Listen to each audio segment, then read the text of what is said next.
了，想要喝冰凉的饮料，一定要有一台行动冰箱哦。这台北极冰混合动力蓝牙冰箱推荐给大家，它的容量有30公升，像这种大瓶的饮料放下去是刚好的哦。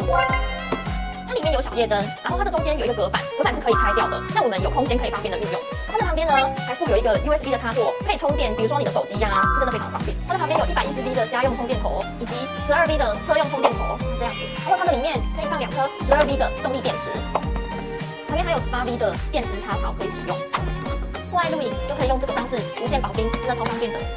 长按3秒即可关机，然后按一下即可开机。正负按键可以调整冰箱的温度，调节的温度是从10度到-22度哦。短按设定键可以切换为节能模式或者是高效能模式哦。长按设定键可调整电池的保护档位，高、中、低，建议设定为 L 的低档就好了。设定好再按开关键这里确定，这样子就可以了。还可以用手机下载 App 蓝牙设置及观看相关的资讯哦，帮助我们可以获得更多好物资讯哦。